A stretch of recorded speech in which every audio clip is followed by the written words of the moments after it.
What's going on, everybody? How y'all doing this evening? Hopefully your Thursday is going well.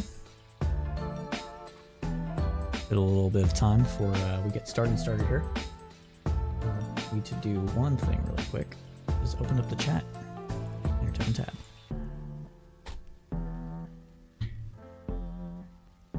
Making me log in. Boo. All right. Hopefully you all are ready for your family time that's happening next week, if you are so inclined to do so, or your with your chosen family, whatever the case may be. Go ahead and stop this music here. All right. So welcome, everybody. This is the Crowdsourced Politics News Roundup. I am the host and moderator of the Crowdsourced Politics podcast, Cypher, and otherwise known as Anthony. And we have a lot of news to cover today. We're doing our international news section today. We are doing that every other week or every 2 weeks or so, depending on how the news cycle goes. But we're intermitting that with economics and labor news and international news, specifically with the war in Ukraine and Israel's war against Hamas and its prosecution of the people in Gaza. So we will be covering that tonight. There's other things that we are doing here on the podcast. So one of those things is that we are doing Cypher State. We're going to start that back up going into the new year. This is our foreign affairs and foreign policy focused podcast, and we'll be working with Tiberius D on that again. He's been begging me to start it up again, and I'm going to have time and better structure, hopefully, going into the new year. So we'll be doing that after the holidays with planned episodes, planned series, and that sort of thing. Those will likely not be live, though. I will probably produce those episodes and get them out onto podcast streaming platforms and YouTube. So if you prefer one or the other, you'll be able to do that. But those are going to be highly produced, edited videos that I want to do justice to. So we're going to do that rather than have them be live commentary. We might do a live episode every now and then where we talk to the audience members and things like that, but as a standard thing, it will be a produced episode. Be sure to be on the lookout for that, either on YouTube or whatever you get your podcast streaming from. We are also going to be interviewing people that are activists or political operators or politicians across the political spectrum to understand why people get involved in politics, what activates people, what gets them into activism. And that one is known as Praxis Run, what puts people's theory into action, otherwise known as praxis. And so we are going to be doing that again as well. So without further ado, let's go ahead and get the show started.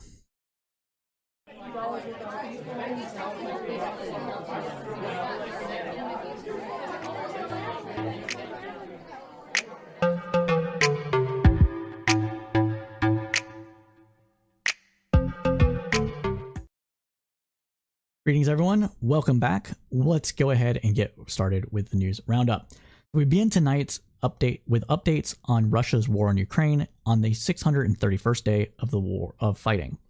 So Ukraine war updates are as follows. Last year's trio of explosions that ruptured the Nord Stream gas pipelines were orchestrated by a former senior Ukrainian military officer, according to information that the Washington Post gathered on Saturday. The Post, citing anonymous Ukrainian and European officials and others with knowledge of the operation, published the report in conjunction with the German periodical Der Spiegel.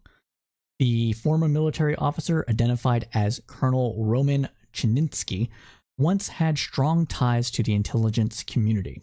He served as the covert operations coordinator, the newspaper had said. Chervinsky previously served in Ukrainian's Special Operations Forces, but the Post did not elaborate on his role there. Through a lawyer, Chininsky denied any involvement in the operation. Neither U.S. or Ukrainian military sources have commented on the report. The story alleges Chervinsky and a 6-person support team chartered a sailboat and used deep-sea diving capabilities to orchestrate the blast.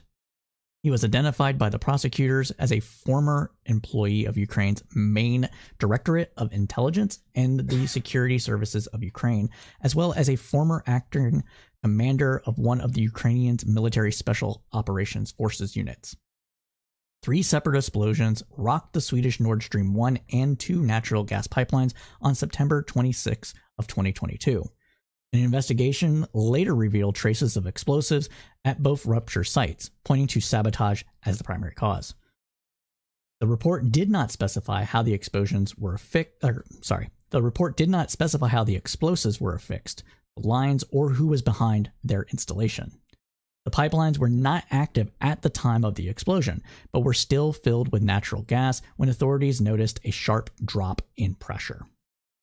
So when we reported on this at the time over a year ago, I said it wouldn't be surprised to me if it was the French or some Swedish special forces to kind of get that around, but it seems as though that this was actually paramilitary groups within Ukraine that actually blew up the pipeline. And the reason why the pipeline was targeted is because Russia was still at the time trying to, or was selling natural gas to to Western Europe, and the money would be used to prosecute the war against Ukraine. So to cut off a vital supply of money, they targeted the pipeline for it. At least that's what it appears to be here. The U.S. and Ukrainian officials are not going to probably comment one way or the other on this, even though they probably know what the answer is. And that's simply because you don't tell your enemy what you're doing, and you can't really admit to something as catastrophic as this under normal circumstances. So there should be no surprise there that they have not commented on it yet. Der Spiel is actually a very good German newspaper. I've used it in the past in order to understand what is happening within German politics, as well as what their view of the world stage is, what's going on internationally from a German perspective. So I do trust their reporting on this, or at least they did the due diligence that led to the reporting. And everybody knows the Washington Post is pretty good on investigations and pretty good at following up on sources as well. So it wouldn't surprise me if this actually is the definitive thing of what happened. But again, no official word has been said yet. So maybe more developments on this story could be forthcoming in the coming months. But like I said, don't be surprised if US and Ukrainian officials do not comment on it at all. All right. So let's continue on though. So in other news, Hungary has sought a review of the EU's policy towards Ukraine, disagreeing with Germany, Lithuania, Finland, and Ireland, who backed bringing Kyiv closer to the bloc more quickly and granting it more aid. Hungary is the main stumbling block to a decision by EU leaders next month to start formal membership talks with Ukraine once it meets all the conditions. This is in order to join the European Union officially. Now, those decisions require a unanimous vote of the 27 countries in the bloc. But Hungary's Prime Minister, Viktor Orban, who has complained that Ukraine had curbed the rights of the Hungarian minority, has since said the bloc's strategy of sending money and military aid to Ukraine has failed. He now says that he is opposed to starting membership negotiations with Kyiv. And Viktor Orban is one of those budding authoritarian types that exist within the European Union, kind of on the eastern peripheral of the Western Europe proper. And he has affinities in the past towards Putin and seeing things from more of a authoritarian, real politics sphere of influence sort of thing. And so it's not surprising that he is against kind of being allowing Ukraine into the bloc formally. This could also be a negotiating tactic in order to get the European Union to say, okay, the stuff that you're doing, Victor, in Hungary isn't as bad as we said it is, so we're not going to actually needle you on human rights violations when it comes to the press or gay people or things of that nature. Everything in world international politics and geopolitical maneuvering is going to have some give and take like that. So it shouldn't be surprising that he's taking this position, especially if, again, if Putin is giving money in the back end, or if it's just, maybe Hungary wants to be closer to Russia because they're more ideologically aligned now under Viktor Orban. That's where it's at with that. But yeah, so I do see personally the Ukraine will end up joining the European Union eventually, but it wouldn't necessarily be next month. Well, even if they voted on it to start the process, that wouldn't necessarily happen next month. It could be pushed back into next year. In other news, the European Commission has suggested new sanctions against Russia over its war in Ukraine as well. The new sanctions include a ban on Russian diamonds and tightening other measures such as the oil price cap, according to documents seen by Politico EU.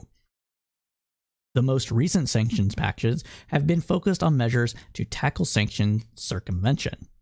The heart of this proposal, which still has to be signed off by the EU countries, is a ban on Russian diamonds. Washington has already banned Russian diamonds, but the EU hasn't yet, in large part due to Belgium's bid to protect Antwerp diamond trade. And Antwerp diamond trade is one of those groups that exist within Belgium that gets heavily its diamonds from Russia, whereas most of Western Europe and the United States get most of their diamonds from De Beers and South in Africa and the like that. They're kind of getting theirs primarily from Russia, and if their diamonds are sanctioned, then they have to renegotiate everything and do a bunch of supply chain logistics stuff to get diamonds into the country, and that would increase cost and delay time to market. Diamonds are stupid in my opinion anyways, but hey, everybody's trying to make money, so that's why they're against this. Now, continuing on though, the draft proposal would also introduce tougher reporting requirements designed to prevent Russian oil brought in violation of existing sanctions from being sold on with falsified receipts. Alongside EU imports of Russian pig iron, copper, and aluminum wires and foil, the proposal also includes new restrictions on Russian liquefied propane following a request from Poland and the Baltic nations. EU ambassadors are set to discuss the package for the first time on Friday, according to 2 EU diplomats. Now, it's unclear, though, when they will greenlight it, but the hope is to do it before the European Council in mid-December or by the end of the year at the latest. And that concludes our reporting on Russia. Next up, we will report on, we're going to get into some of the stuff that's happening between Israel, Hamas, Gaza, Palestinians, etc. Today is day 41 of the war between Israel and Hamas. Now, the Roundup has made every effort to rely only on verifiable, hard news for this coverage, and has taken extra steps of confirming information across several sources before including it here. Having said that, it's important to understand that much of the information coming out of Gaza is from sources that are directly controlled by Hamas. As for the Israeli side of this conflict, at least some of the quote-unquote evidence provided to media may have been created specifically for that purpose in order to justify attacks by the Israeli Defense Force. Some of the things that has been noted online in recent weeks has been the existence of a calendar being used to be like, hey, look, this calendar, this is actually, they're saying this calendar over here is a kill list or something, and it's just a calendar. There was another one where they said, look, they found my Kampf in some kid's room. Come on, really? Let's be real. So there's a lot of misinformation being put out by both sides, muddying the waters of what is going on between Israel and Hamas and the devastation of Gaza by the Israeli Defense Forces. We're going to do our best, like we said, to report on only things that are factual, but because of the misinformation warfare that is going on for hearts and minds across the entire world, we might get some things wrong, and we'll correct ourselves when we get there. But let's get into it. Now, the Israeli military raided Al-Sharif yesterday, the Gaza Strip's main hospital, in which it is said is a targeted operation against Hamas, per reporting from The Guardian. The raid has intensified fears of hundreds of civilians, including dozens of premature babies trapped in the complex as fuel, water, and food run out and dead bodies decompose. The hospital's main building has effectively ceased functioning, with doctors working by candlelight and wrapping premature babies in foil to keep them alive. The White House called for patients to be protected, saying it did not want to see a firefight in the hospital. CNN, for their part, reported that thousands of Palestinians are believed to be sheltering in and around that hospital, which the UN said had become the, quote, epicenter of fighting in the area. The UN said that the fighting there has trapped vulnerable patients, staff, and displaced Palestinians as they run out of medical supplies and fuel. Palestinians hold up the fighting around al-Sharif as proof of Israel's wanton disregard for civilian life in Gaza. Israel, for their part, points to the hospital as an example of Hamas' use of civilians as human shields. CNN could not independently verify Israel's claim that Hamas is operating from that hospital. So this is one of those situations that we just talked about. Is it possible that Hamas is using this hospital as a base of operations in and around it in order to try to avoid any retaliation attack by Israel against them? Yes, it's very possible. In fact, they've done it before. This is how war is prosecuted. This is how wars operate. This is how wars are prosecuted. That does not eliminate Israel's moral obligations to ensure that as little civilian casualties are done as a result of their operations against Hamas. There are ways to prosecute wars more justly, even in dense urban environments, that don't result in the murder of civilians as quote-unquote collateral damage. One thing that the Israeli could do that it's simply not doing because it puts their soldiers more at risk is the stopping of bombing every single building that Hamas might use to launch a rocket. That is one thing that Israel could do. Is it going to do that? Probably not. Why? Again, because it would put their troops in danger. And we all know that from reporting around Israel, around Bibi Netanyahu's government, and those further to the right than Bibi himself, that a lot of the Israeli right wants to create a second Nakba in Gaza to force as many Palestinians out of Gaza as possible in order to reoccupy the area in hopes of creating greater Israel. Because they believe that Israel's removal of itself from Gaza in 2005, I want to say was the year, was a mistake. They didn't want it to happen because they believe that Israel should just be for Jewish people. So that's where we're at with this. Okay. That is where we're at.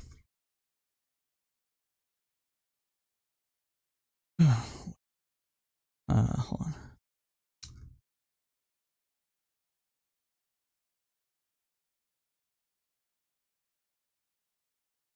Continuing on, though. In a presentation to the media last month, Israeli military spokesman Daniel Hagari accused Hamas of directing rocket attacks and commanding operations from bunkers underneath the hospital building itself. He said the building was linked to the network of tunnels that Hamas has dug underneath Gaza City. At the time, Haragi offered only one piece of evidence, a phone call purporting to be between two Gazans discussing the presence of Hamas's headquarters at the Al-Sharif hospital. Again, CNN could not independently verify the authenticity of this recording. The IDF also published a, quote, intelligence-based illustrated video of what it claims the Hamas headquarters under Al-Sharif looks like. The video shows a 3D diagram of the hospital, which moves to show an animated network of purported tunnels and operating rooms therein. We will turn over to that video now so that you understand exactly what kind of things are being put out by the Israeli government. This video has no sound. Oh, let me go ahead and restart that since my video is in the way of the words. Yes, intelligence-based, in other words, from the phone call and what they believe to be happening in and around the hospital. Now, they're claiming that this is what they believe there to be. We're going to go ahead and pause it here. So one thing that people need to understand is that the tunnels that go under and around Gaza are extensive. They are basically going to and from almost every square inch of Gaza. And Hamas has used tunnels for bases of operation as well as training in order to evade detection by the Israeli Defense Forces and others. So it wouldn't surprise me if they are using some of the tunnels that are underneath this hospital as a means for avoiding conflict. But again, Israel still has the moral obligation to not bomb this hospital to try to stop the Hamas from gathering there because of the fact that they are not letting Gazans out into the Israeli side. Egypt is not letting Gazans, or Palestinians rather, out into Egypt. And just because there is tunnels and you could blow them up from the sky more easily doesn't mean that that's what you should do because of all the civilians that are there. So that's where we're at with that as well. Now, Hamas, Palestinians, health officials, and medical workers have said vehemently denied Israel's claim about al-Sharif and condemned Wednesday's raid. The U.S. said it has information that militants use hospitals, including al-Sharif, and tunnels beneath them to hide in and keep hostages, as accusations long made by Israel but denied by doctors and Hamas themselves. ABC News reported this afternoon on a statement from the National Security Council spokesman John Kirby as well. Quote, "We have our own intelligence that convinces us that Hamas was using al-Sharif as a command and control node, and most likely as well as a storage facility," Kirby had said. Continuing on, he stated, quote, "And they were sheltering themselves in a hospital, using the hospital as a shield against military action and placing the patients and medical staff at greater risk. We are still convinced that of the soundness of this intelligence," Kirby had stated. Now, from more reporting from The Guardian, the heads of several United Nations agencies and other humanitarian organizations have issued a joint statement that reads the following, quote, "As humanitarian leaders, our position is clear. We will not participate in the establishment of any safe zone in Gaza that is set up without the agreement of all parties, and unless fundamental conditions are in place to ensure safety and other essential needs are met, and a mechanism is in place to supervise its implementation." Now, this joint statement coming out of the United Nations is essentially saying that they will not use peacekeeping forces in order to kind of stamp down on the hostilities between Hamas and Israel, because it would just put their people in harm's way if not everybody agrees to it. And not only that, if Israel and Hamas don't agree to provide humanitarian aid and corridors for civilians to leave, then it would not only put their soldiers at risk, the UN peacekeeper soldiers at risk, but also civilians as well if fighting were to kick off again. And that would put directly the UN peacekeeping forces directly in conflict with one party or the other, which could actually escalate the situation to a broader conflict than what is just happening between Hamas and Israel. So that is why that is not happening. Everything that is coming out from this conflict is pointing to the fact that there is not going to be a ceasefire. You and I could want a ceasefire. We could want what they're calling a humanitarian pause to allow civilians to extricate themselves either into Egypt or into Israel. That might be done at some point. Israel has allowed Israel and Egypt have both allowed trucks to enter Gaza to deliver food, medical equipment, water, etc. into Gaza. But the likelihood of a ceasefire happening is very low. The United States doesn't seem to want to put any pressure on Israel to get it. There's various reasons for that. Some of them are political, some of them are ideological, some of them are the fact that Biden just probably doesn't want to get embroiled in another Middle Eastern conflict and maybe had learned the wrong lessons from how Obama tried to negotiate in and around the Palestinian and Israeli conflict with, putting too much pressure on Israel and being rebuffed and having Israel look for friends and allies in other places that puts Israel's and America's friendship, quote, so to speak, in jeopardy. So that is why that is happening. Again, a lot of stuff, a lot of complications. This is not something that is fun to talk about, but it is something that we need to discuss and for everybody to understand what is going on. Continuing on though. Now, tens of thousands of Palestinians have also fled from northern to southern Gaza in recent weeks towards an area offering only marginally more safety. The IDF have established what is called a quote-unquote humanitarian corridors, even as Israeli strikes continue in the south of Gaza. Refugees are forced to flee amid an Israeli blockade of food, water, and fuel as well.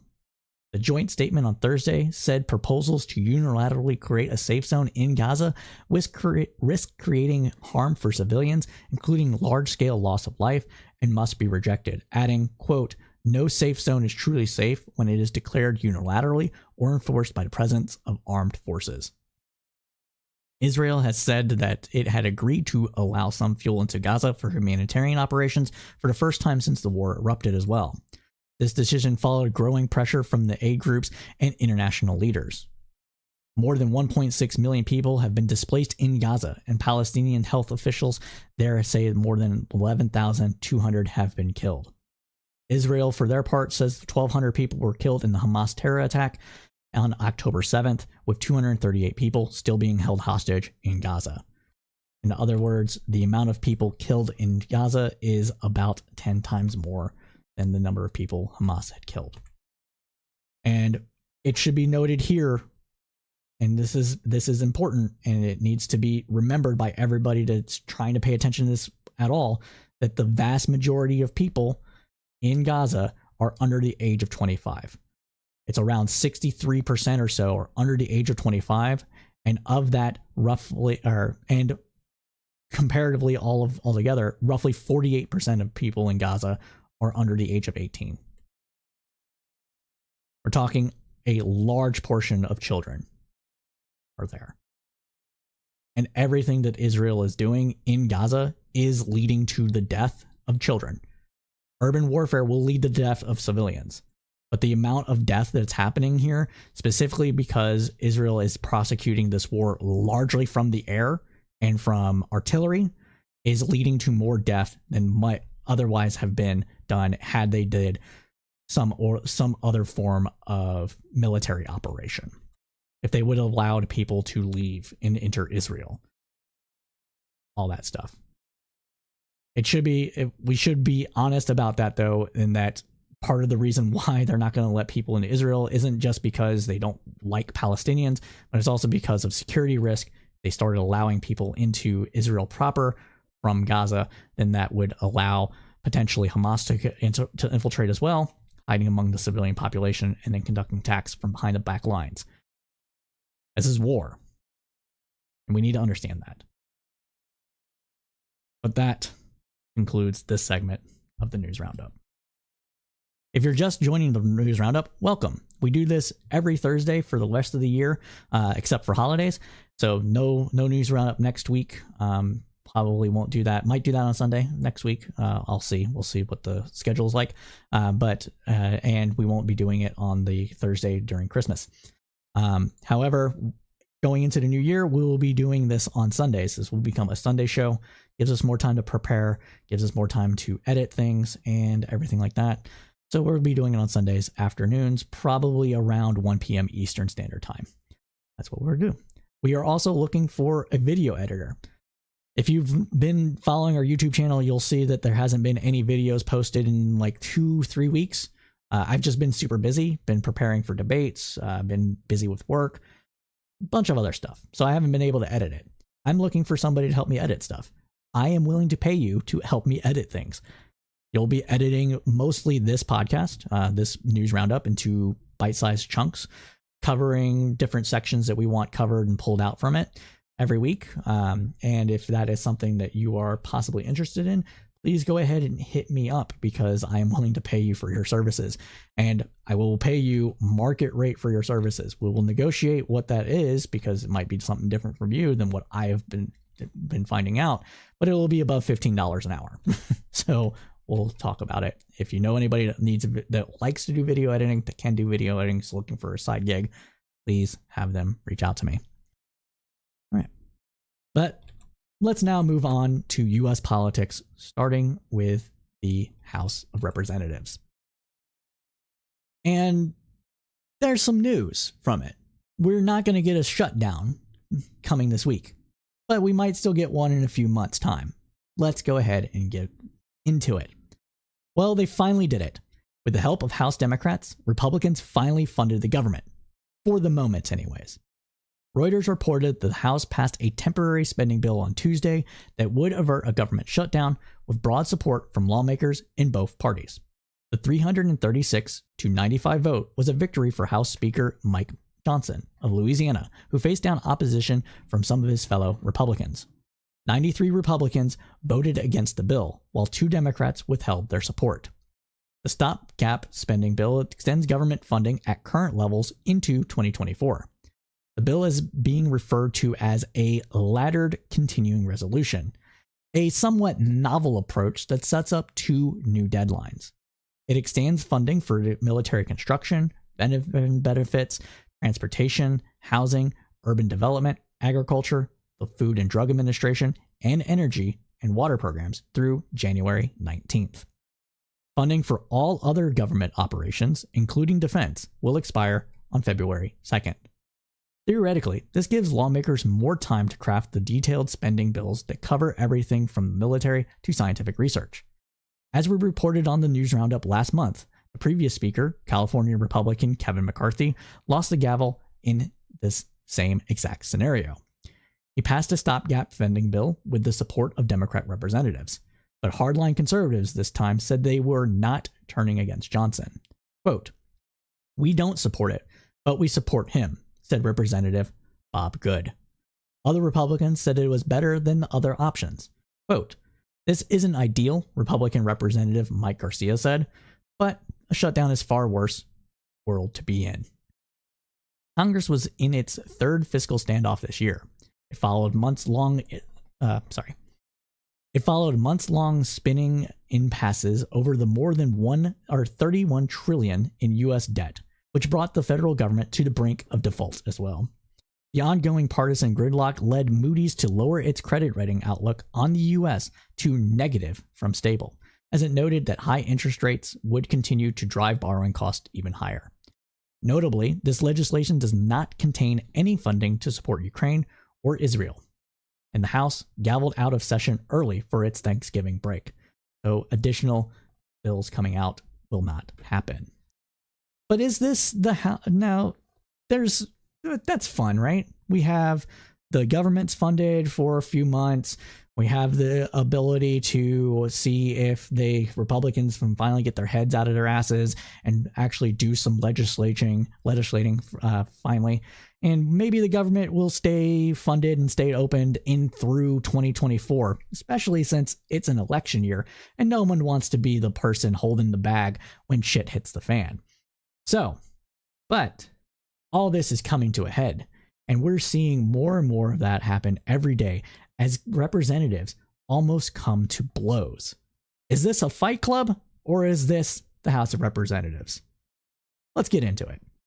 Now, apparently, it's not enough that there's Republican infighting. This week, it appeared that actual fighting might be on the menu as well. Left-leaning outlet Salon put it this way, quote, "What do you do when adult elected officials suddenly start behaving like screaming toddlers and teenager bullies in the halls of Congress? Is there any authority that can step in and quiet the tantrums? And when this increasingly antisocial behavior is happening in the shadow of a party leader and presidential candidate who extols violence and cruelty, can we really chalk it up to frustrations and fatigue?" That question was asked repeatedly when all hell broke loose on both ends of Congress on Tuesday, and nobody knows the answer. We aren't talking about the usual partisan sniping. No, something disturbing and bizarre is happening within the Republican Party, which has now viciously turned on itself. End quote. The House Oversight Committee Chair James Comer has been appearing on every right-wing media outlet fuming about the quote-unquote Biden crime family and waving around a $200,000 check repaying a personal loan from Biden's brother as if it was a smoking gun. Which it is not, by the way. This past Tuesday morning, Comer had a complete meltdown when confronted with the fact that he himself had engaged in some big money loans to his own brother. Here is what unfolded. We will watch this clip in its entirety here once I get over to it. All right, this is Comer speaking. Let's watch. My family doesn't get wires, okay? Never loaned my brother money. Hold on, this is low.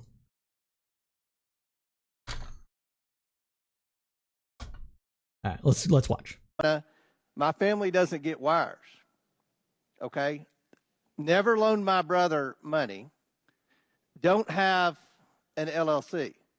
But no? you and Goldman, who is Mr. Trust Fund, continue to try to reclaiming my time. No, I'm not going to give you your time back. We'll stop the clock. You all continue to. You look like a Smurf here, just going around and all this stuff. Now listen, Mr. Chairman, I'm going to tell you something. Hold on. If we're not on time, we spew can disinformation. You have gone on TV and said the president did something illegal. You're doing stuff with your brother. The American people have the same questions. Why should they believe you? Why should they believe you? Why should they believe you? There's a different rule for the president. There's a different rule for you. Why should they believe what you're saying, Mr. Chairman? Why? You go on Fox News and say loans and deals are a way to evade taxes. We don't know that's what you're doing or not. We don't know. We have no idea. We're supposed to take your word for it. But when the president you've says already something, been proven a liar, Mr. Moskowitz. What's that? You've already been proven a liar. Who's proven me a liar? You? Yes. Your word means nothing, Mr. Chairman. Go to my hometown. There's a camera crew there today, an opposition research crew there today. Mr. Chairman, this seems to have gotten under your skin. I'll pay for your ticket. I think the American people have lots of questions, Mr. Chairman. So the opposition research quip is just like, hey, they're just looking at me because they don't like me. No, they're looking at you probably because you're up to something shady.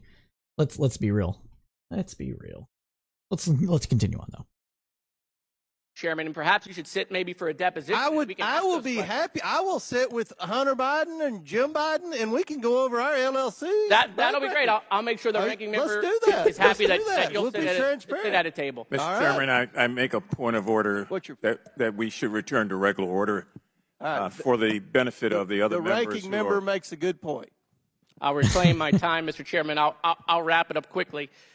All I'm saying, Mr. Chairman, is you may have done nothing wrong. No, but you tweeted that I did. I'm claiming my time, Mr. Chairman. There's a story out there, right? Because we believe everything in the media. Like when you go on Fox News and say things, and everyone says that they're true, with innuendos and ifs and maybe the Biden family, the crime family, all this nonsense. But when it happens to you, it's fake news. And what I'm saying is there should be the same. I'm reclaiming my time, Mr. Chairman. There should be the same standard. You said at the beginning of this hearing, the Biden administration can't have it both ways. Neither can you, Mr. Chairman. I yield my time back. Thank you. Got him. Chair down. Got him. And not only that, but Tuesday afternoon brought this altercation between Republicans Tim Burchett and Kevin McCarthy. This is audio from WKYC. We are going to listen to that here now.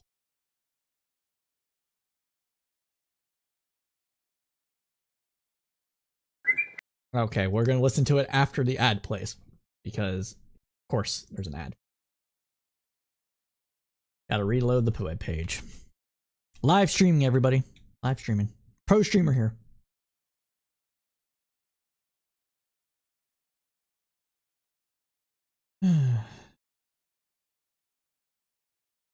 And that whole Comer thing though, it's like he's been trying. He's been desperately trying to get something to stick to Biden. And it's just not happening for him, because every time there's an actual hearing about anything that Biden has done from any of their star witnesses, it always seems to be like, oh, I can't say that, or, it's the business is not necessarily Biden, yada, yada, yada. And then they go on to Fox News or Tucker Carlson or somebody else where they explain themselves, not under oath, about what they actually meant, but they couldn't say it under oath. Makes you question. Well, let's get into what Kevin McCarthy and Tim Burchett had gotten into here. So this is a minute-long audio clip, so we're going to go ahead and listen to this now. What's that? Wanted to check in on conference, how it went. It sounds like it went back and forth. I'm going to go ahead and actually pull it over into the video feed because it is harder to hear than I was expecting. And then we can turn on the closed caption. So let's go ahead and get into it. What's that? Wanted to check in on conference, how it went. It sounds like it went back and forth. Yeah, I think it went all right. Yeah.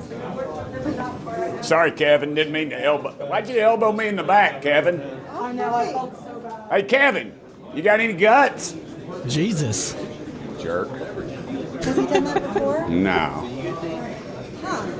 That's a I'm new gonna go move. talk to him. Yeah, you about to get some, about to throw blows.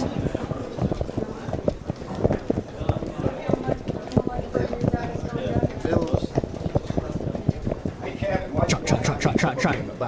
you got no guts. You did so. They sat there and the reporter said it right there. What kind of chicken move is that? You're pathetic, man. You are so pathetic.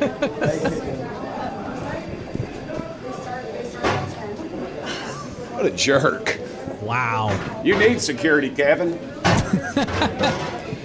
Call him out. Anyway. He ain't tough. All right. So what happened there? Well,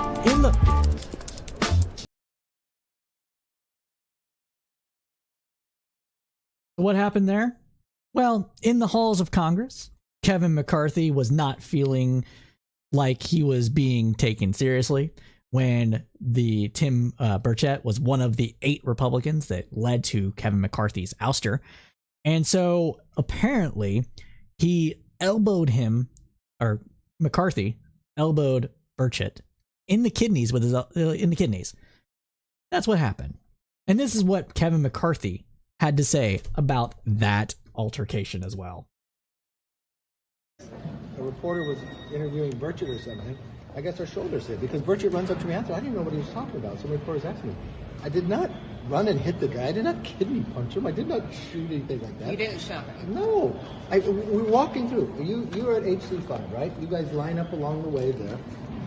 It was Bruce Wester and I walking out, and he must have been interviewing someone. I didn't know it was him or something. I guess our elbows hit as I walked by.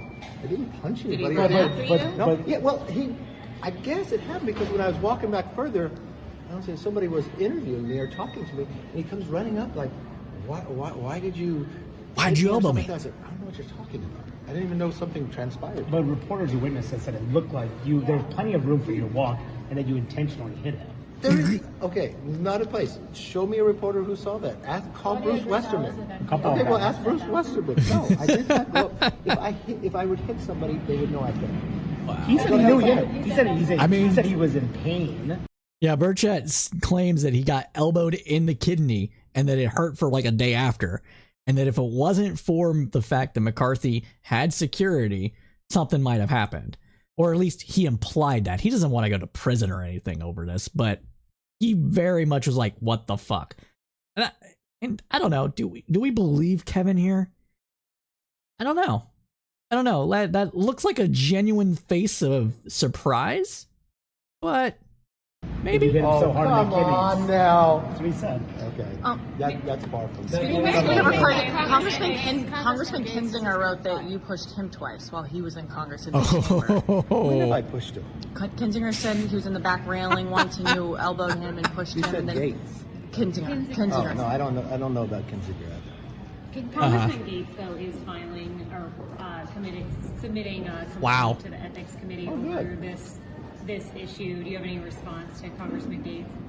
No, I think ethics is a good place for Gates to be. Burchett said that okay. Oh, wow.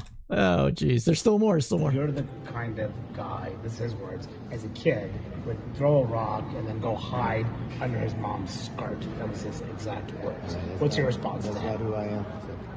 That's not who I am. Look at that shit-eating grin. Oh my god. Can we rewind that? Look at this. And his eyes are closed. Oh, Kevin, I think you're lying, buddy. I think you're full of shit, Kevin. And as Nikki is saying here, it's happened in the basement, and the hallways are pretty freaking wide. So if he did it by accident, he must have been walking really close. But look, man, that smirk, dude. We can just slow-mo this, right? Look at this. What's your response? That's not who I am. That's not who I am. Smirking. Oh, I don't believe you, Kevin. I think you did it. I think you did it on purpose. I think you're salty. I think you're very, very salty. Wow. Okay. Oh, man. Oh, wait. And then we have, it didn't just happen in Congress. It didn't just happen in the House. This happened also in something similar happened between Republican and a member of the public as well that we will get into later. We will go ahead and get into that later. Remember that. But this concludes this segment of the News Roundup. We have more to talk about from the House of Representatives. And that is, I'm sad to say, about the censure of Representative Rashid Tlaib. Let's get into it.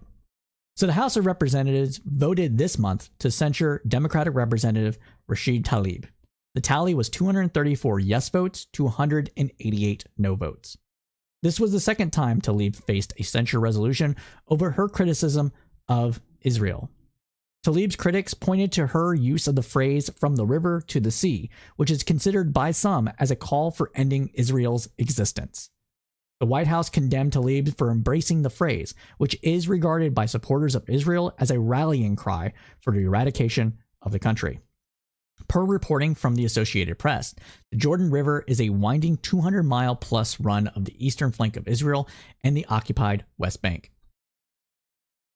The sea is glittering Mediterranean to its west. The phrase about the space in between, from the river to the sea, has become a battle cry with new power to royal Jews and pro-Palestinian activists. Like so many of the Middle East conflicts, what the phrase means depends on who is telling the story and which audience is actually hearing it.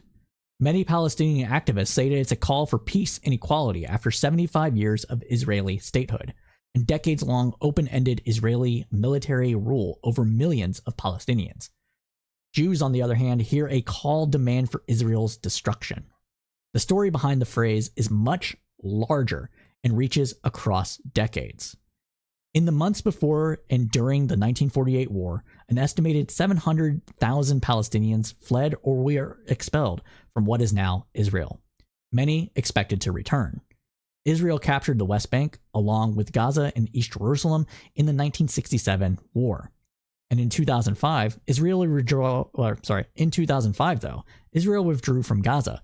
And in 2007, Hamas claimed the tiny strip from the Palestinian Authority after a violent coup and elections.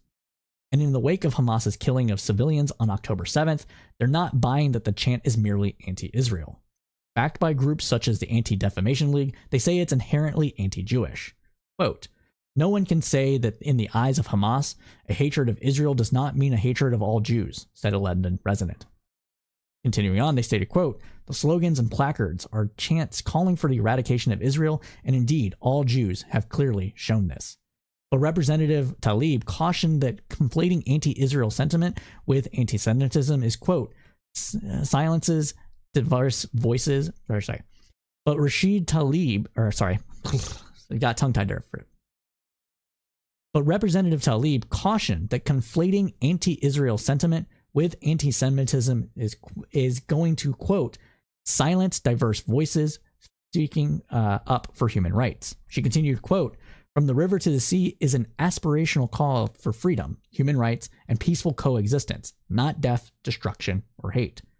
Tlaib's censor is just one example of the cost when public figures use the phrase. Last month, Vienna police banned Last month, Vienna police banned a pro-Palestinian demonstration, citing the fact that the phrase, quote, from the river to the sea, was mentioned in invitations and categorizing it as a call to violence. And in Britain, the Labour Party issued a temporary punishment to a member of parliament, Andy MacDonald, for using the phrase during a rally where he called for a stop to bombardment. Quote, we won't rest until we have justice, until all people, Israeli and Palestinians, between the river and sea can live in peaceful liberty, he tweeted. Then he explained, quote, those words should not be constructed in any other way than they were intended, namely as a heartfelt plea for an end to killing in Israel, Gaza, and the occupied West Bank, and for all peoples in the region to live in freedom without the threat of violence.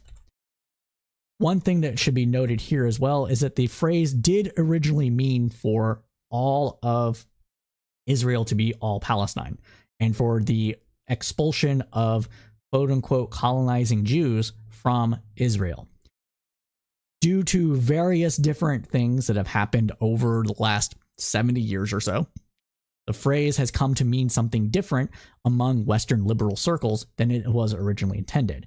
And even some members within the PLO or even the West Bank and Gaza don't necessarily mean for it to be a call to eradicate all Jews from Israel, or for in Hamas's stance, maybe all Jews, period.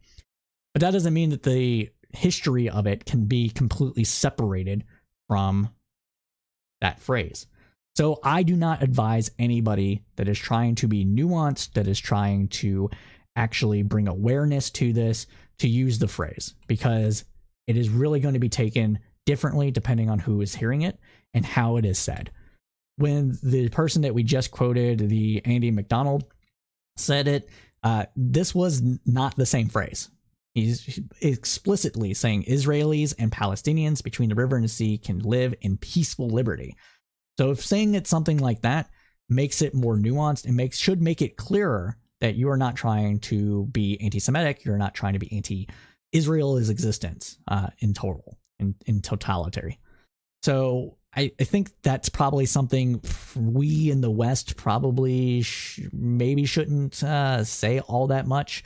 And there's other ways to say it. You know, you can say end the occupation, end apartheid, and genocide, like all these other things. You can say all these other things without drumming up a phrase that has had an anti-Semitic origin, an anti-Israeli origin.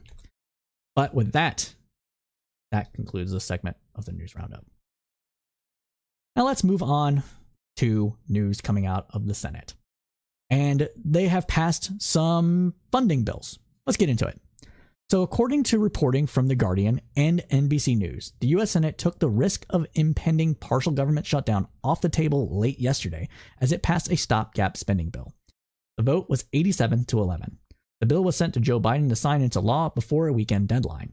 Quote, no drama, no delay, no government shutdown, said Chuck Schumer, the Democratic majority leader, prior to the vote. Keeping the government is a good outcome, of course, but we have a lot more work to do after Thanksgiving, he said. Continuing on, he stated, quote, I know both sides genuinely care about approving aid to Israel and Ukraine and helping innocent civilians in Gaza. So I hope we can come to an agreement, even if neither side gets everything they insist on, he continued. Schumer stressed that it needs to be bipartisan. The New York Democrat said he hopes getting aid to Israel, Ukraine, and the Indo-Pacific is not contingent on border security. In other words, he's going to still fight for it to be separate from border security and everything that is on the wish list from Republicans in the House from it, but it's going to be, it's going to be things that are, they're going to use it as a negotiating tactic. But yeah, we can continue on in a moment here. Provo Planet, you need visuals to transition your segments. Maybe. I don't disagree with you on that one, Provo. Let me go ahead and put your comment up on the screen so people can see it. I don't necessarily disagree with you, but it's a lot of work to like remember to push all the buttons and things. And I think let like we do have it set up to where it's like we do international news or like something else, and then we do the House and then the Senate and stuff like that. We could create a transition for each of those where it's like a good flip or whatever. So we might look into that. It's a fair criticism of it. But some of these other things might be better if we like shove the segments together, and then we wouldn't necessarily have a clean transition for that. So yeah. A move stinger is pretty pro. Yeah, you're talking something like yeah, I think I have one. Let me see if I can do it. Hold on. No. How do I do it? Whatever. I have a oh, here it is. I have one. Black and white. There we go. Something like this.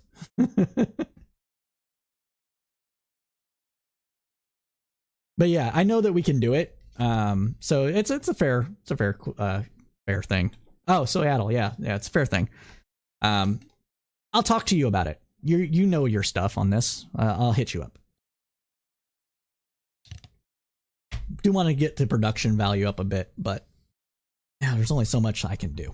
So, but let's continue on with the news roundup though. And like we said earlier in the segment in the podcast, we had some issues happening on the Senate floor as well, with threats of fights and manly men trying to be alpha males on the Senate floor and not being adults but being teenagers. Let's get into it. So there was elbowing and name calling in the House, and the Senate, a Republican nearly came to blows with a witness. We are talking about Mark Wayne Mullen here. This is pretty unhinged. So let's go ahead and watch bits and clips of it. Let's go into it. Has been, always will be. Quit the tough guy act in these Senate hearings. You know where to find me. Any place, anytime, cowboy. Yeah, cowboy. Sir, this is a time, this is a place. If you want to run your mouth, we can be two consenting adults. We can finish it here. Okay.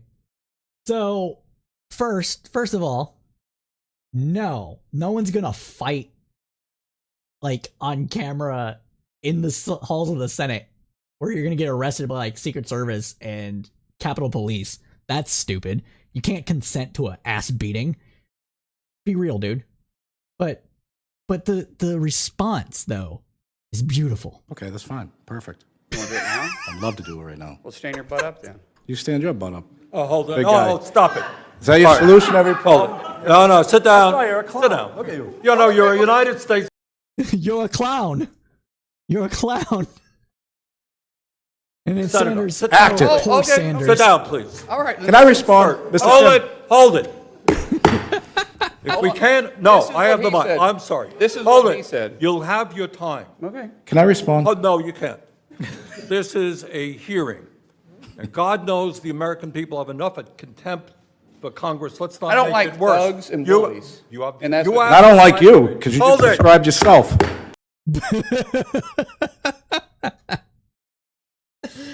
I don't like thugs and bullies. Well, then shut the fuck up.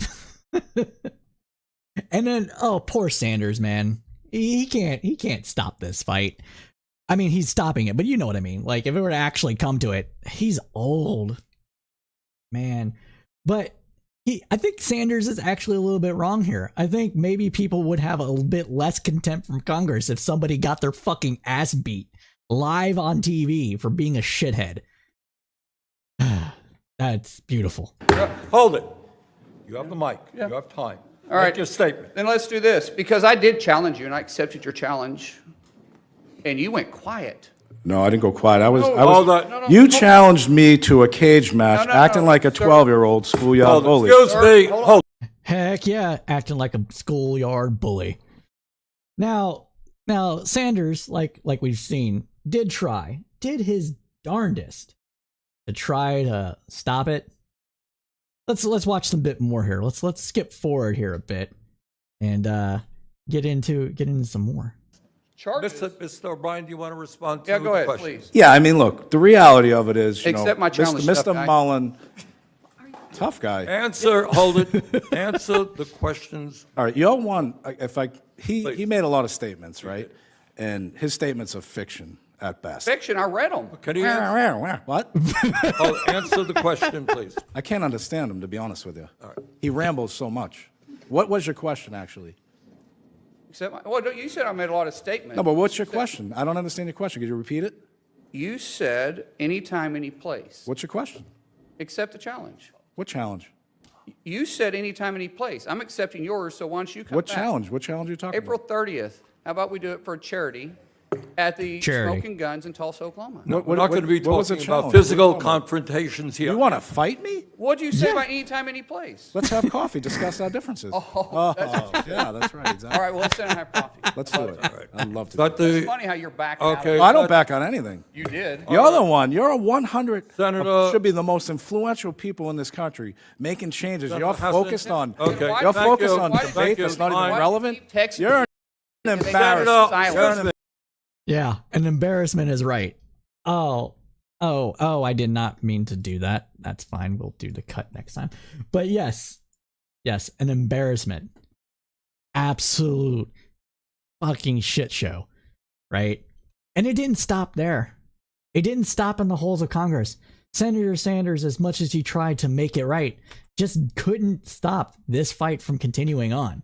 And according to the Seattle Times, the Oklahoma senator doubled down on his antics after the chaos in front of the Senate Committee on Health, Education, Labor, and Pensions, stating, quote, "This isn't anything new," the senator said on Fox Business.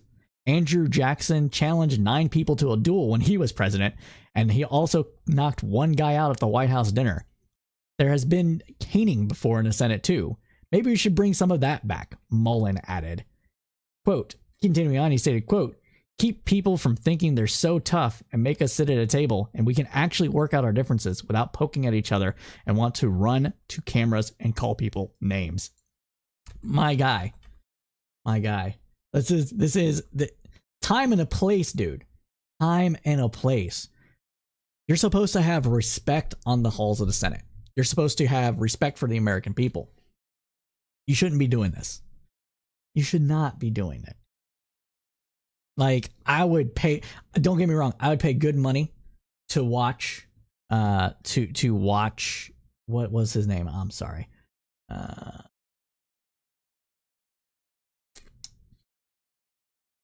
God, who was it? Labor Union.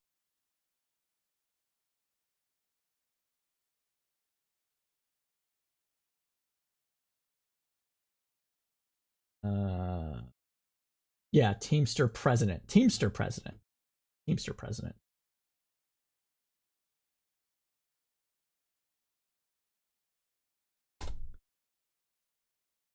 Yes. Come on. Sean O'Brien. Oh, didn't need to know. Just based on the accent, didn't need that confirmed. But Sean O'Brien. I would pay good money to watch Sean O'Brien kick the shit out of Mullen. That would raise a lot of money, and watch his ass get kicked. Now, it wasn't just threats of blows and stuff like that. There was pitchers with guns and say basically roll up. The senator was like, roll up. You won't. I'll kill you. But man, I don't know. I just think it's funny. It's just too funny. We got more stuff to continue on, but let's go ahead and continue on with some more stuff here. In other news from the Senate, though, we have Tuberville's blockade of appointments may face a challenge. So let's get into it. So the Associated Press reported that Senate Democrats pushed ahead this week with a resolution that would allow for the quick confirmation of hundreds of military nominees. The resolution is an attempt to maneuver around a blockade from Senator Tommy Tuberville over a Pentagon abortion policy. The panel voted 9-7 to approve a resolution that would allow the Senate to confirm groups of military nominees at once for the remainder of the congressional term. The Senate has traditionally confirmed large batches of military officers together, but that process can be upended by just one senator who objects to it. The resolution now heads to the Senate floor for a vote, where Democrats will need at least 9 Republican votes for passage. While Republicans on the rules panel opposed the measure, some have signaled they might change their minds if Tuberville does not drop the holds before then. 2 weeks ago, frustrated Senator Republicans confronted Tuberville on the floor for more than 4 hours, calling up 61 of the military nominations, only to have Tuberville stand up and object every time. Senior military officials have warned repeatedly that Tuberville's blockade threatens readiness and national security, which it does. Defense Secretary Lloyd Austin has said that delays are hurting readiness and have, quote, unnecessarily weighed down military families who already gave up so much to support those who serve. According to the Huffington Post, just past midnight today, several GOP senators again took to the Senate floor and sought unanimous consent to approve dozens of the stalled promotions. Tuberville, aided at times by Senator Mike Lee of Utah, blocked each of their requests. Senator Lindsey Graham, Republican of South Carolina, said in a floor speech, quote, if you do not believe these holds aren't having an effect on the military, Senator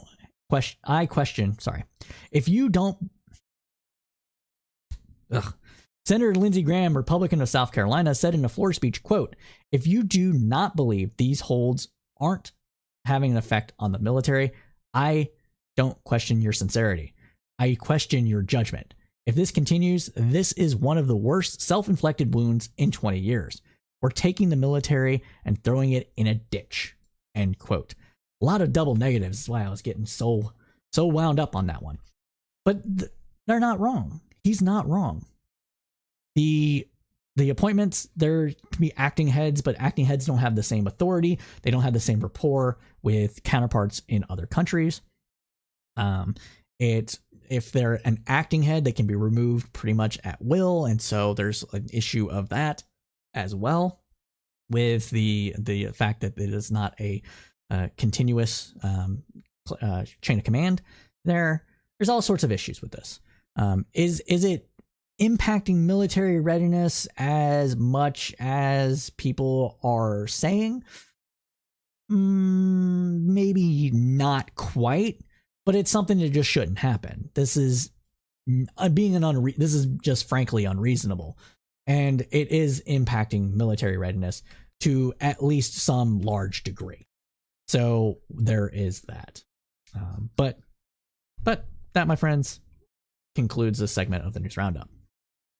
Now, if there are things you want to hear us cover on the News Roundup or see us report on or debate or whatever have you, there are numerous ways to get a hold of us. First, you can hit us up on Discord. So Discord's the easiest way to hit me up. Link above or below, depending on where you're watching this. But that's the easiest way to get in contact with me because Discord is where it's at and it's on my phone. You can also still contact me on Twitter, but I don't really use it, but it's still there. So that is at Crowdsourced Poll on Twitter or X, whatever the case may be. I am also on Mastodon, so you can get me at CSP at federated.press as well if you do Mastodon. So there you go. So that's how you get a hold of us. Let's continue on though with the newscast here. Let's continue on with the newscast. Starting now with the Biden administration. So the big news in the Biden administration this week was the 4-hour meeting between President Biden and President Xi Jinping that took place in San Francisco. Per reporting from the BBC, officials tried to keep expectations low before the meeting between Joe Biden and Xi Jinping on Wednesday, but the encounter ultimately resulted in agreements on several key issues. Quote, I believe these are some of the most constructive and productive discussions we've had, President Biden said after the meeting. Continuing, he stated, quote, we've made some important progress. President Xi earlier acknowledged the U.S.-China relations have never been smooth sailing. After the meeting, he added that the door to talks between the two superpowers, quote, cannot be closed again. Reportedly, the two world leaders found some common ground. First up, on climate. The two countries, which are the world's biggest carbon emitters, agreed on further measures to tackle climate change, but stopped short of committing to end the use of fossil fuels themselves. They promised to cooperate to slow methane emissions, a particularly potent greenhouse gas, and support global efforts to triple renewable energy by 2030. Experts told the BBC that these are noteworthy developments in advance of a major climate change conference, the COP28, in Dubai later this month. They also agreed on tackling fentanyl trafficking. The two sides said they would cooperate and fight drug trafficking. China agreed to crack down on chemical companies in order to stem the tide of illegal fentanyl into the United States, which has contributed to a rise in overdose deaths. The powerful synthetic opioid played a role in around 75,000 U.S. deaths last year.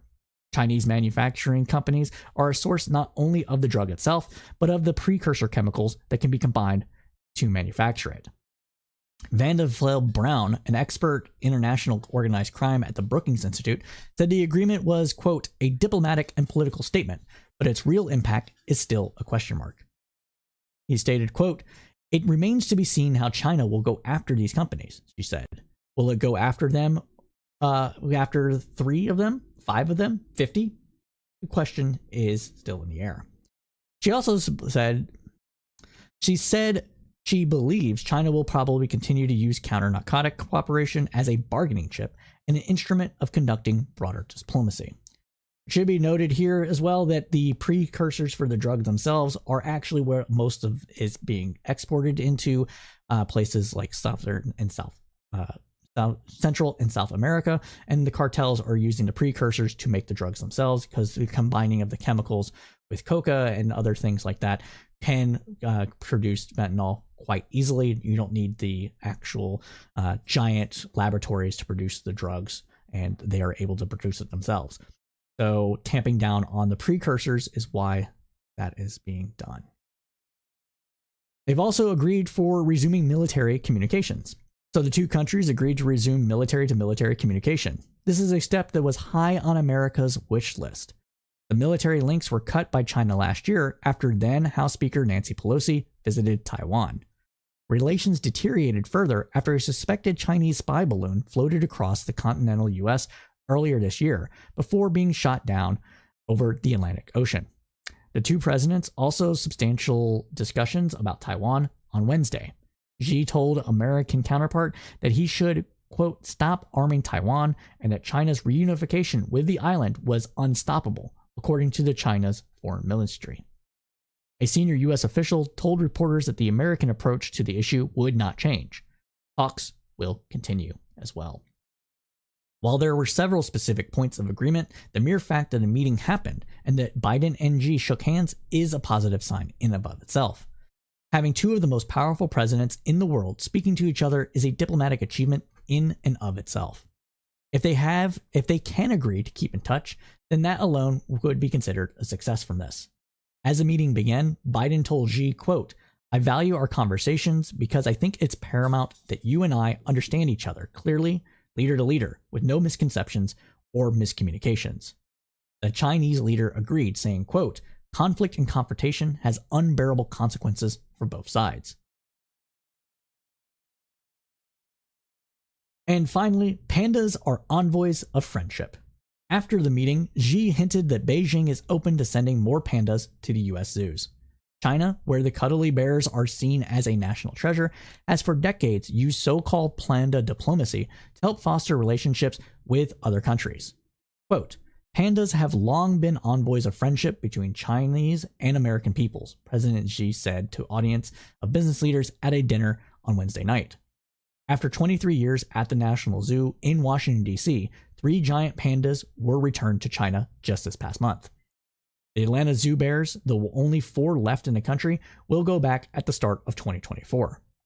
Quote, I was told that many American people, especially children, were really reluctant to say goodbye to the pandas and went to the zoo to see them off, Xi said of the much-loved DC bears.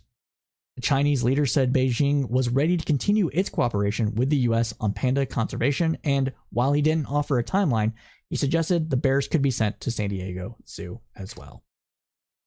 But, my friends, that concludes this segment of the News Roundup.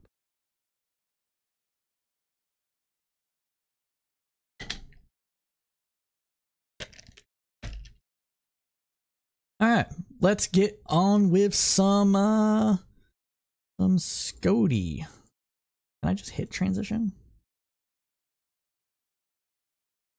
Yeah. Anyways, Let's get on with the newscast though here. And we're going to go now to SCOTUS blog to talk about some stuff that is coming out of the Supreme Court. And most importantly, Supreme Court kind of adopted an ethics guidelines. But it's not anything. Let's watch.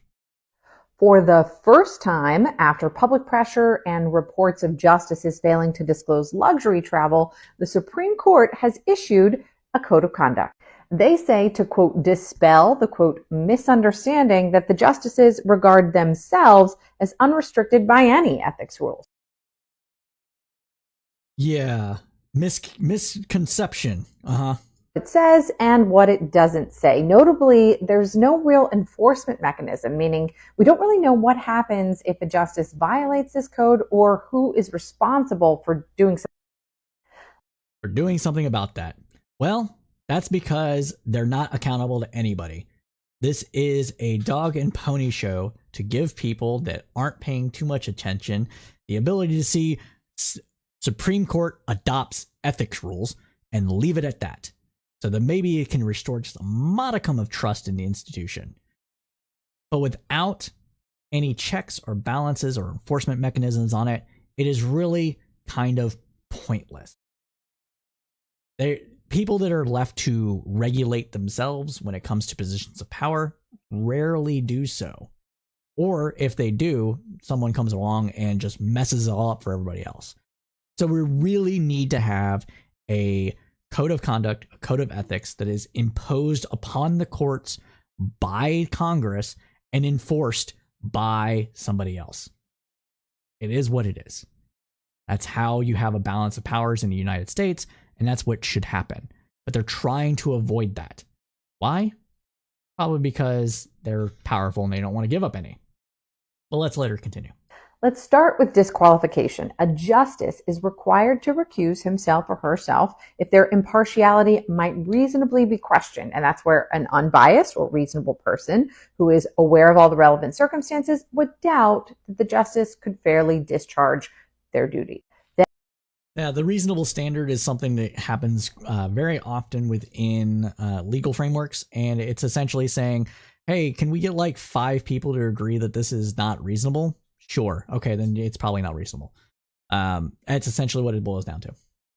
Let's continue. Then they give examples like the justice having a personal bias concerning a party or having been involved in the case previously before it got up to the Supreme Court, or when the justice or the justice's spouse has a financial interest in the case. The justice or the justice's spouse has an interest that could be substantially affected by the outcome. Also need to be up to speed on their financial interests and their spouse's financial gifts. It refers to the judiciary policy on gifts that applies to all federal judges, which allows social hospitality based on personal relationships and modest items associated with that hospitality, among other things. Justices can do it, but should consider whether it would reflect adversely on the justice's impartiality. I don't know why her TikTok is so jacked up, but the thing here is like, what's modest, right? What kind of things are something that a Supreme Court justice shouldn't engage in? Are all the flights Harlan Crow gave to Alito and Thomas, are those things that are not inducements? I think that they should be considered inducements, but under a notion that, oh, well, I have rich friends and rich friends just do this all the time, could be left to the wayside and be basically like, yeah, this isn't an inducement. It's just what happens. It's what I deserve. So there is that. Promoting commercial products, except their own books. Outside influence. A justice should not allow family or social, political, or financial, or other relationships to influence their official conduct or their judgment, or give the impression that others are in a special position to influence. And a justice should not be swayed by partisan interests. What do you think about the code? All right, so what do I think about the code? I think it's a okay start, but it's toothless, and so it's not going to actually lead to anything. the whole thing with the really? Huh. So the whole thing with the ethics stuff is, like I said, it needs to be enforced by Congress, or passed by Congress, enforced by the executive. And there needs to be civil and legal repercussions for violations of these things.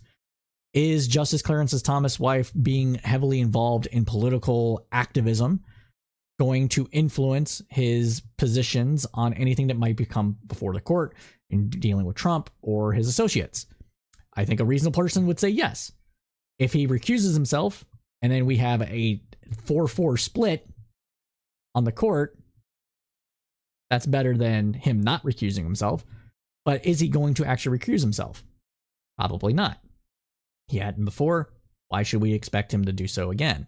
Because he's going to be like, well, we're not, partisan politics isn't going to influence what I'm thinking. I'm going to look at this reasonably. And the other justices are going to be like, yeah, you're looking at it reasonably. We trust you. We've known you for 20 years and you're a good guy. Nonsense.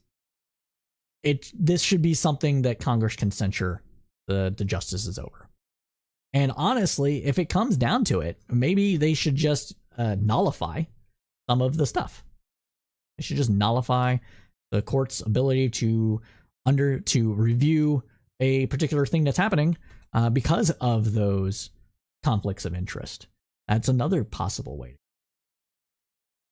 But, my friends, that does conclude this segment of the News Roundup. Now, for people that don't know, and this is a little early of a wrap-up because I didn't pontificate as much as I usually do, but for those that don't know, we like to end our news roundup with some news of the weird. And usually something with nature, something weird, something gross. And this week, we have some interesting stories coming out of various places. And first up, assuming that this actually loads, really should probably just get Brave as my browser. We have a pink pool in Hawaii, but as you can see, it's not wanting to load. There it goes. Check out this pond in Hawaii. It looks like something straight out of a fairy tale. The water at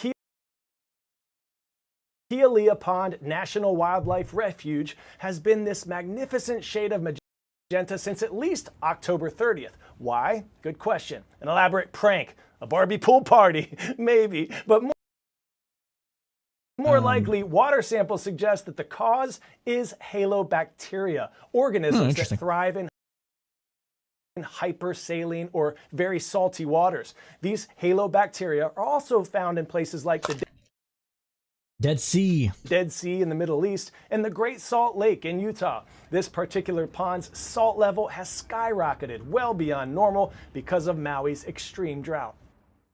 There you go. So that's some interesting news from that. And then for our second story, we have the discovery, or at least the first known video, of a deep sea octopus. And this is coming from Live Science here. And this was captured, what we're about to see here has been captured by a deep sea submersible. And it's very interesting. So let's go ahead and do it here. Got some interesting things. Go ahead and skip forward a little bit. There we go. This is the octopus. It is clear. It is see-through. It is like the combination of an octopus and a jellyfish. Isn't that cool? I think that's that is so cool. Wow. Called the glass octopus. And it was captured by deep sea robots. Look at that. That's freaking cool, man. So rare, scientists had to study it by analyzing it in the gut contents of its predators. Wild. All right. But everybody, I am sad to say that we are out of time. We know you liked what you heard because you stuck with us to the end, despite my flubbing, so please smash that like button for the algorithms. It really does help us out. We'd like to give special thanks to our Facebook and Discord communities because they give us a bunch of information. We talk about what kind of stuff is going on in the world. It helps inform us to inform you all, so thank you to our communities as well. Special thanks to our copy producer, Nikki Adams, because without her, this copy would not be as robust or complete as it is on a weekly basis. So again, Nikki, thank you for making the show possible with your research and assistance. We are going to looking to go on more debate shows, especially during the week.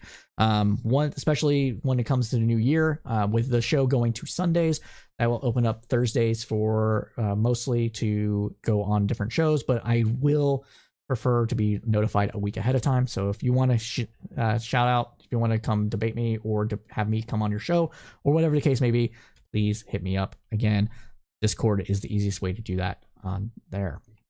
We're also going to reboot Cypher State and Praxis Run on our podcast streaming and YouTube videos. So be sure to be on the lookout for that. And as we say at Crowdsource Politics, keep your head up through a political storm.